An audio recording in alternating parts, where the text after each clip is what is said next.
Metrópole Entrevista. A gente vai conversar hoje com o André Ferretti, ele é gerente de Economia da Biodiversidade da Fundação Grupo Boticário, especialista em conservação da natureza. André, bom dia, tudo bem? Como vai você? Bom dia, tudo ótimo. Maravilha, é um prazer falar contigo. André vai participar da COP26, a Conferência da Organização das Nações Unidas sobre Mudanças Climáticas. Essa conferência começou ontem em Glasgow, na Escócia. É a 26ª, por isso se chama COP26. Esse encontro vai até 12 de novembro e reúne líderes mundiais em eventos sobre finanças, energia, juventude, transporte, entre outros temas, sempre com o foco, o holofote sobre o assunto meio ambiente. André, queria que você falasse um pouquinho para a gente. Esse evento que era para acontecer no ano passado foi adiado por razão da pandemia. Queria que você nos contasse o que se pode esperar dessa conferência, dessa COP26. Então, a COP26 ela tem a grande meta de concluir o chamado livro de regras do Acordo de Paris, que foi um acordo assinado na verdade, na COP21, né, em 2015, em que, pela primeira vez, todos os países do mundo se uniram com o objetivo de reduzir emissões. Antes disso, alguns países tinham metas de redução de emissões no conhecido Protocolo de Quioto, mas só os países ricos, e apenas no Acordo de Paris, todos os 195 países que são membros da Convenção do Clima passaram a ter essas metas. E essas metas são metas voluntárias, que cada país se apresentou seus objetivos de redução de emissões, e agora, nessa COP26, o que está sendo feito é reunir essas contribuições que foram oferecidas por cada um desses 195 países, para saber o quanto a gente está conseguindo de reduzir emissões e se a gente vai conseguir atingir os objetivos do Acordo de Paris, que é evitar que a temperatura média do planeta suba a mais de 2 graus, além do que era antes da Revolução Industrial, isso até o fim do século, e fique o mais próximo possível de um aumento de 1,5 grau. Então, esse é o grande desafio, evitar que a temperatura no final do século suba muito e fortalecer os esforços de redução de emissões para que isso seja possível. Tá. Eu tenho duas perguntas que possivelmente serão perguntas de leigos, como é o meu caso, mas eu queria que você contasse para a gente. Primeiro, nessa reunião de líderes, é feita ali uma espécie de checklist para saber que países cumpriram com suas metas, como é que está o cumprimento dessas metas. E a segunda, eu queria que você esclarecesse para a gente por que um aumento na temperatura de 1,5 ou 2 graus é tão assustador a ponto dos líderes se reunirem sistematicamente para tentar frear esse avanço da temperatura. Então, antes do início da reunião, né, nos últimos meses e semanas, cada país foi reportando às Nações Unidas o tamanho do seu esforço, quanto ele tinha, durante a assinatura do Acordo de Paris em 2015, oferecido, e se depois disso esse país se propôs a fazer mais do que tinha oferecido inicialmente. E aí esses números estão sendo reunidos à luz do AR6, que é o 6º relatório publicado recentemente pelo painel intergovernamental de mudanças climáticas, conhecido como IPCC, que reúne aí mais de 2.000 cientistas do mundo inteiro, mostrando o estado da arte da ciência do clima, com foco em estudos publicados nos últimos 5 anos, e mostrando o que já está acontecendo provocado pela mudança climática e quais são as tendências caso esses objetivos de redução de emissões não sejam atingidos. Agora, o que pode acontecer se a gente aumenta a temperatura em 1, 2, 3 graus? Bom, desde a Revolução Industrial até hoje, a temperatura média do planeta já subiu 1,09 graus, como mostrou esse relatório AR6 do IPCC. E a gente já percebe hoje uma série de mudanças no nosso clima, como grandes incêndios em vários continentes. A gente tem visto seguidamente na Califórnia, na Austrália e até mesmo aqui no Brasil, na África, grandes tempestades, aumento na intensidade de furacões, estiagens prolongadas, com muitos dias sem chuva em diversas regiões, inclusive aqui no Brasil, e em algumas regiões, como a região sul do Brasil e parte do sudeste, tendem a ter mais quantidade de chuva, porém mal distribuída ao longo do ano. Você tem períodos secos maiores do que tinha antes, e quando chove, chove mais e de forma mais concentrada, causando grandes inundações. Então, esses problemas tendem a aumentar muito se a temperatura ultrapassar esses limites de 1,5 grau a 2. Só para a gente ter uma noção, eu gosto muito de exemplificar que 1 grau de temperatura pode ser a diferença entre um copo com gelo e um copo com água. Se eu tiver a temperatura por volta de 0, o gelo consegue ficar ali em blocos de gelo, em pedra, né, em estado físico de gelo.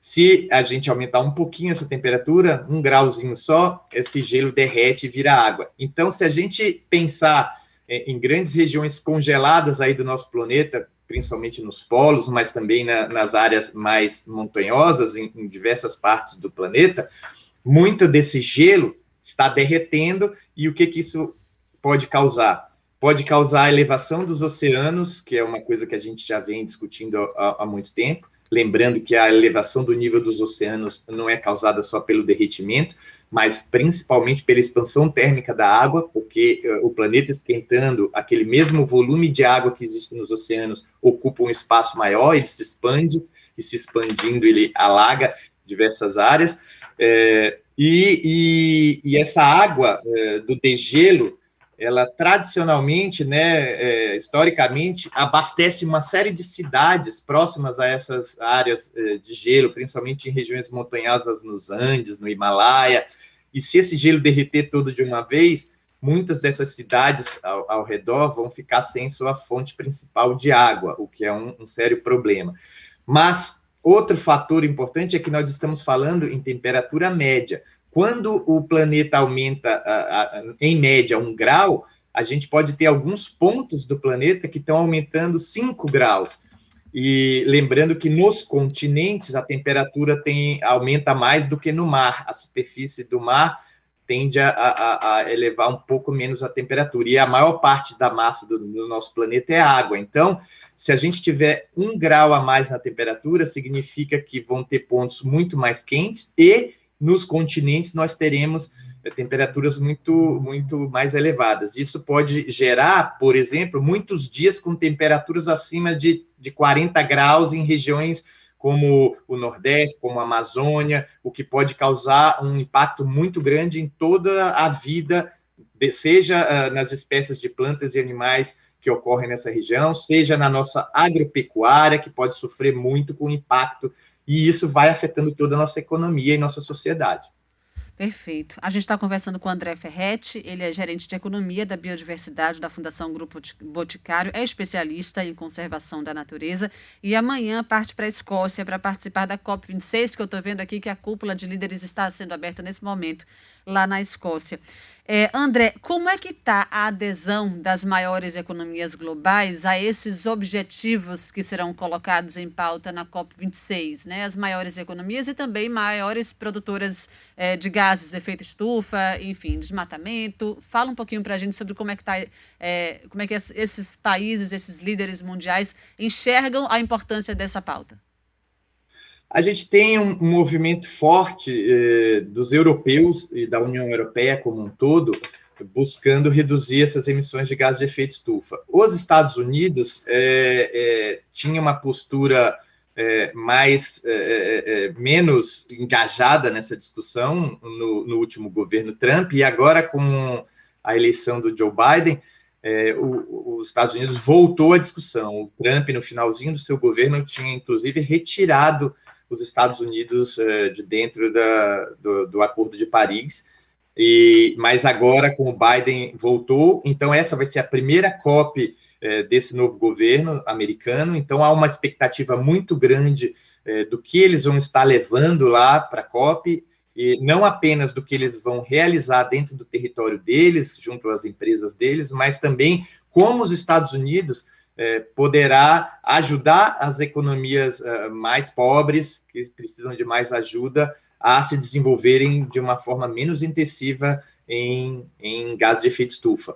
Lembrando que há um compromisso dos países ricos de investir em recursos para acelerar e facilitar essa transição para uma economia de baixo carbono nos países mais pobres. Porém, essa promessa que vem desde lá da assinatura do Acordo de Paris em 2015 não foi concretizada na magnitude esperada e prometida, e agora há uma expectativa muito grande para ver o que o novo governo americano vai mostrar. Também há uma expectativa grande da China, e aí há uma competição muito grande entre China e Estados Unidos, são os dois países que mais emitem gases de efeito estufa. Os Estados Unidos, historicamente, é o país que mais emitiu desde a Revolução Industrial até hoje, porém, atualmente, a China já ultrapassou nas emissões anuais. Então, hoje a China está emitindo muito, é um país que tem uma economia pujante, que está crescendo cada vez mais, e o que se espera muito é ouvir do governo chinês que medidas serão adotadas para que, junto com esse crescimento, não venha um aumento de emissões de gás de efeito estufa, porque os cientistas têm mostrado aí nesse relatório AR6 do IPCC que se nós quisermos evitar que a temperatura ultrapasse esse aumento de 1,5 grau até o final do século, a gente teria que estar reduzindo daqui até 2050 7% das emissões de gases de efeito estufa por ano. E a gente tem visto que a maioria dos países está, no máximo, conseguindo estabilizar. A maioria está aumentando 1, 2, 3% ao ano as suas emissões. Inclusive, o Brasil, no último ano, em 2020, de 2009 para 2020, aumentou 9,5% as suas emissões. Isso são dados do SEG, que é o Sistema de Estimativa de Emissões de Gases de Efeito Estufa do Observatório do Clima, que foi lançado na semana passada, mostrando que em 2020 o Brasil teve um aumento de 9,5%. Então, isso é algo que a gente precisa evitar e precisa mudar muito rapidamente, senão vai ser impossível conseguir manter esse aumento de temperatura que já está acontecendo e vai existir dentro de limites mais seguros para a espécie humana, que é esse patamar entre 1,5 grau e 2 graus de aumento até o final do século, em relação ao que era antes da Revolução Industrial. Uhum. É o que eu ia te perguntar, né? A gente está falando aí de líderes mundiais, de compromisso com a emissão de gases de efeito estufa, e eu ia te perguntar, falando agora da nossa realidade, quem é o Brasil na fila do pão dessa equação, né? Mas pelo que a gente já te ouviu dizer, a gente está na fila dos perigosos para a defesa dessas pautas, infelizmente, nesse momento. A gente viu que durante a pandemia, no começo ali, né, quando estava tudo meio parado, quando as pessoas estavam circulando menos, se dizia muito, olhava-se para os mapas, olha, mas olhando por aqui a gente consegue ver que diminuiu aí a emissão de gases, indústrias paradas e tal. Isso de fato aconteceu? Foi significativo sobre algum aspecto ou foi o contrário? A gente conseguiu em 2020 reduzir um pouquinho isso, André?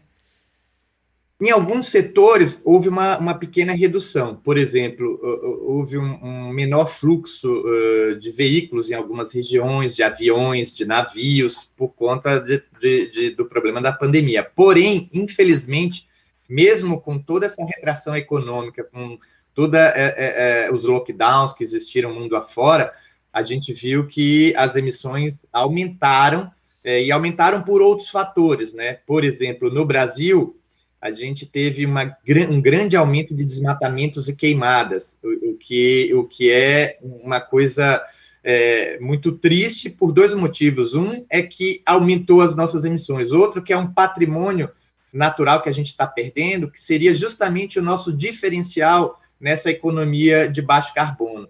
A gente tem tudo para ter uma produção de alimentos sustentável, com baixa emissão de carbono, ganhando cada vez mais mercado e agregando valor aos nossos produtos, porque o mundo inteiro busca produtos e alimentos também de baixa intensidade de carbono. Nós temos a faca e o queijo na mão aí, porque a gente tem tecnologia para produzir alimentos, para ampliar nossa produção de alimentos, sem precisar queimar ou desmatar um palmo de terra. Então, o lado ruim foi que as nossas emissões aumentaram pelo desmatamento e pela queimada, principalmente, e o lado, vamos dizer, entre aspas, assim, bom, é que nós temos a oportunidade de rapidamente reverter essa situação, se a gente parar com esses desmatamentos e queimadas, que tem subido muito nos últimos anos, a gente consegue reduzir as nossas emissões rapidamente e, ao mesmo tempo, agregar valor à nossa produção agropecuária, que seria uma ótima notícia para o nosso país.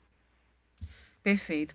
André, para a gente encerrar, como é que a gente faz para atrair o engajamento das pessoas para essa pauta? Porque a gente fica sempre com a sensação de que esse é um problema para o ano 3000, né? Claro, fazendo aqui uma imagem caricatural da história. E a gente sabe que também essa é uma luta, claro, encampada em primeiro lugar por líderes das maiores economias do mundo, que são aqueles que mais responsáveis são pela emissão de gases. Como é que é possível que a gente possa ajudar de alguma maneira e como fazer para que as pessoas entendam a urgência dessa pauta e não uma coisa que apenas para os seus tataranetos terem que se preocupar lá no futuro distante? Isso é um ponto muito importante. A primeira questão é a gente conversar sobre isso, as pessoas entenderem o que é toda essa discussão sobre emissões de gases de efeito estufa, sobre a importância desse tema para a nossa qualidade de vida e para a nossa sobrevivência em muitas partes do planeta. Esse é o maior desafio da humanidade nesse século, sem a menor sombra de dúvida. Aqui, a gente está lidando com um tema que, além de garantir nossa qualidade de vida, ele vai determinar quais são as economias, os produtos, as empresas que vão ter mais protagonismo nesse século. Então, os produtos, as empresas, os negócios que conseguirem reduzir suas emissões de gases de efeito estufa vão ser buscados pelo mercado, vão ser de interesse global. E aqueles outros produtos, aquelas tecnologias muito intensivas em carbonos, tendem a ser substituídas, vão acabar. Então, a gente precisa estar muito atento a isso, quando a gente está pensando a nossa economia, quando a gente está pensando os nossos produtos, o que a gente vai investir para o futuro da nossa economia e do nosso país. E é essencial que cada um de nós contribua com essa questão, discutindo isso com os nossos amigos, na escola, no trabalho, e tomando atitudes que ajudem nessa redução. E as atitudes que a gente pode tomar vão desde da escolha do tipo, por exemplo, de locomoção que a gente vai fazer, se a gente pode ir a pé, se a gente pode ir de bicicleta, se a gente vai de transporte coletivo, se a gente vai de veículo individual, que tipo de combustível a gente usa, se a gente vai estar com um veículo movido a etanol ou a biodiesel, que são combustíveis que contribuem muito pouco para esse problema, eles ajudam a reduzir as emissões do país, porque não são combustíveis fósseis. Se a gente vai utilizar e investir em energias como energia eólica, energia solar, que tem à disposição aí no nosso país, ou se a gente vai continuar insistindo em energias fósseis como carvão mineral, como as termoelétricas a carvão ou a gás, ou mesmo a óleo. Então, todas essas decisões elas vão influenciar nas emissões de gases de efeito estufa. E na nossa casa, no nosso dia a dia, a gente também pode contribuir adotando medidas como, por exemplo, comprando produtos locais. Se a gente compra produtos locais, produzidos regionalmente, a gente está reduzindo as emissões que são produzidas quando se leva o alimento ou o produto de uma região para outra. Então, se eu comprar 1 quilo de arroz produzido próximo a mim, ele vai ter agregado muito menos carbono do que um arroz que eu trago de um outro estado, de um outro país. E assim vale para todo e qualquer produto. Então, a partir do momento que a gente fortalece a economia local e consome produtos locais, isso ajuda muito. E na hora de se locomover, é importante a gente pensar 2 vezes e ver, será que eu preciso e de veículo com motor a combustão, Sim. será que eu posso usar um biocombustível ao invés de um combustível fóssil? Então, decisões como essas vão ser fundamentais Vão fazer cada toda a vez mais. diferença, né? Perfeito. André, olha, muito obrigada, tá, pelo seu tempo, sua disponibilidade. Boa viagem amanhã, sucesso na sua participação lá na COP26. Até a próxima, uma ótima semana. Obrigado para vocês também, estamos à disposição.